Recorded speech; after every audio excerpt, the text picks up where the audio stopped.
Magandang araw po sa inyong lahat mga kababayan, mga katokers, mga katokis, mga katoshis. Panibagong video vlog na naman po para sa mga updates sa PBA Season 50 Governors Cup mga kababayan. Dito lamang sa Talking Toshi Sports.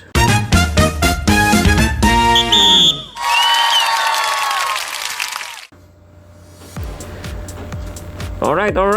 Simulan na natin ang ating mga updates. Game results ngayong linggo, mga kababayan. Eto na po. Unang laro ngayong linggo pong ito ay ang tampok ang TNT Tropang 5G sa kanilang unang laro. At laban dito sa Macau Giant Pandas. 106-103 was the final score. Panalo po ang Tropang 5G. At lamang ng malaki ang TNT noong una at binigyan ng Macau Giant Pandas ang TNT ng takot.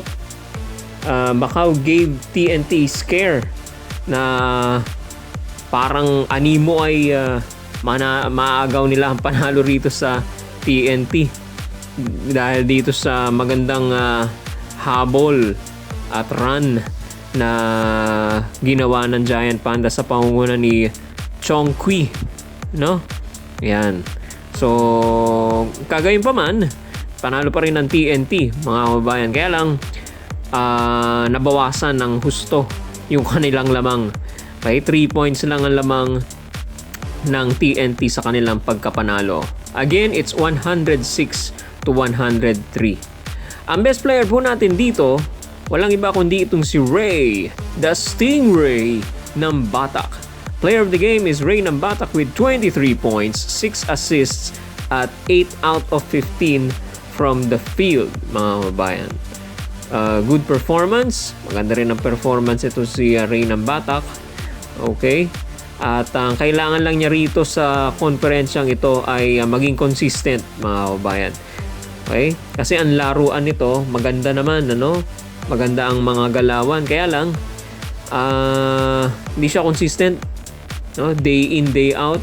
Game in, game out. No, mga kababayan. Kaya, expect kung gusto ni Coach Chot Reyes na manalo ng maganda ang kanilang record pagkatapos ng eliminations, kailangan magtrabaho to si Ray ng Batak at maging consistent sa kanyang mga laro, mga kababayan. Best player po natin muli, si Ray Stingray ng Batak. Pangalawang laro, mga kababayan, itong laban ng Barangay Ginebra at Phoenix Super LPG Fuel Masters. Wow, full tank, mga kababayan. Full tank, mga kababayan. Bakit? Nagwagi po ang Phoenix over Barangay Ginebra San Miguel, mga kababayan. 81-78. Tatlo lang din ang lamang. Okay? But the score doesn't give you the whole story of the game. Bakit po? Lamang ng malaki-laki, umabot pa yata ng 13 o 15 ang lamang ng Super LPG ng Phoenix. At hinabol na lang sa bandang huli ng Barangay Ginebra. Okay? Katulad din nung kanina, yung TNT at saka Macau, no? Hinabol na lang ng Barangay Ginebra. Kaya lang hindi rin naman sila umabot. Okay? Hindi rin naman nila nahabol o nalampasan yung score ng Phoenix na 81, mga kababayan. Final score po natin dyan 81-78. Yung import ng Barangay Ginebra magaling umiskor, naka 42. Ang magiging problema na lang talaga nila dyan is yung chemistry, no, with the other players, with the local players, mga kabayan. Yung import vis-a-vis the local players. Okay?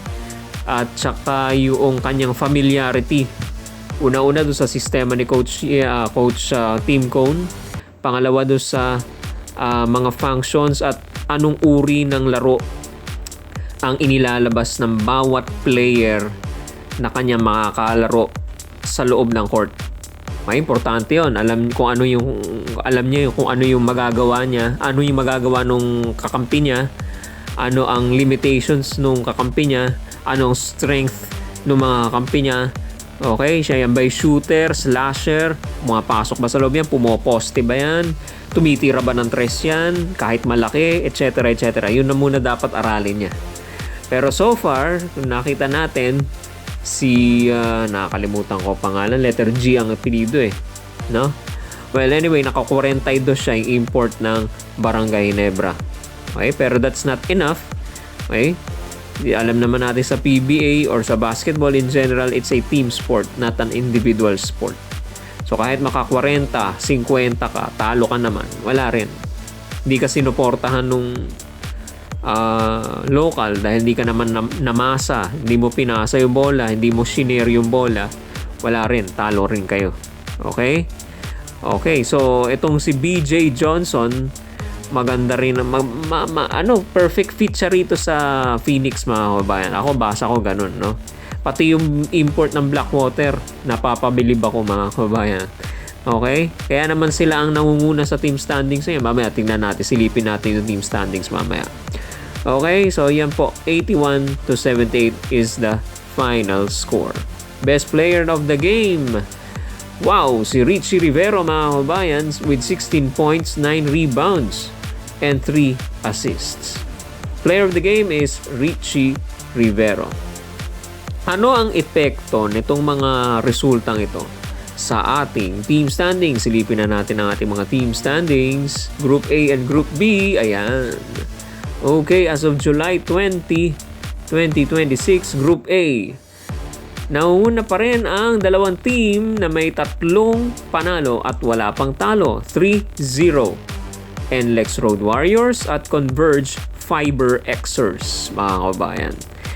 Sumusunod po ang San Miguel Birmen na may 2 panalo at wala pang talo, 2-0. Nanalo po ang TNT kanina kaya 1-0 sila ngayon. Terra Firma 1-3. Titan Ultra at Macau Giant Pandas, wala pa pong panalo. Ang Titan Ultra may 3 talo. Ang Macau may 4 na po. Hindi 4 na po 4 na po. Pagalang. 0-4 na po sila sa kanilang record. Okay? Ito namang sa Group D. Wow, ito yung sinasabi ko sa inyo, no? Okay? Kasi expected ko dyan, na malalakas dyan na mamamayani dito sa grupong ito ay Meralco, Barangay Ginebra, Rain or Shine, Magnolia, pero mukhang nagkabaligtad dito Phoenix with 3-0, Blackwater 2-0, Meralco 1-1, Barangay Ginebra 0-1, Rain or Shine 0-2, Magnolia 0-2. Ayan, mga kababayan. Okay, so yan ang ating team standings, mga kababayan. Balikan lang natin itong Group A, mga kababayan, ano? Ang expected ko rin dito no? Itong TNT, San Miguel, Converge, and Lex. So parang nakakita na tayo ng trend. Okay? So as usual, okay, yung mga cellar dwellers, kapag 12 ang naglalaro at hindi nakagrupo, ay eto na naman, nagpaparamdam na naman at nagpapakita.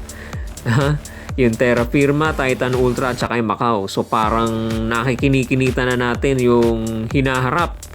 At mukhang itong NLEX, Converge, San Miguel at TNT ang maagang nagpaparamdam na sila na raw wika, no? Para bang nagsasabing kami na ang papasok sa sa quarterfinals. Well, tingnan natin, baka naman makabawi, magkaroon ng milagro. Meron namang himala, mga kabayan. Alright? So yan po ang Group A and Group B po natin. Team standings as of July 20, 2026. Okay, alamin natin ang mga laro para sa inyong para sa mga susunod na mga araw, para ma-schedule nyo na. Kung gusto nyo manood ng live sa venue, eto na po. Upcoming games sa July 21, yan po yung Martes. Inaris Antipolo po gagawin ng mga laro. 5:15 PM first game natin, Meralco Bolts versus the Blackwater Bossing. At susubukan ng Meralco na dungisan, no, ng isang talo ang Blackwater Bossing, mga kababayan. Sa pangalawang laro, Phoenix Super LPG, susubukan naman nilang na makaapat, no? 3-0 na sila ngayon, ano? Makaapat. At ang Rain or Shine, kailangan bumawi. Nako, Rain or Shine nasa ilalim, ano? So yan, ano? Yan ang mga laro sa July 21. Wednesday naman, July 22, sa Inares, Antipolo pa rin, mga kabayan. 5:15 first game natin, TNT Tropang 5G versus Titan Ultra. At sa pangalawang laro, tampok ang laban ng San Miguel Beermen at Converge Fiber Xers, mga kabayan. Alright, hanggang dito na lamang po ang ating mga updates tungkol sa PBA Season 50 Governors Cup, mga kababayan. At manatiling nakatutok dito sa ating YouTube channel, Talking Toshi Sports. Sa mga bagong pasok at bagong nanonood, huwag niyo pong kaliligtaan at huwag po kayong mahihiyang mag-subscribe sa ating YouTube channel para updated po kayo palagi sa PBA updates natin or sa mga news tungkol sa PBA at sa iba't iba pang uri po ng sports. Maraming salamat po sa pagsuporta at panonood. Magandang araw po sa inyo lahat.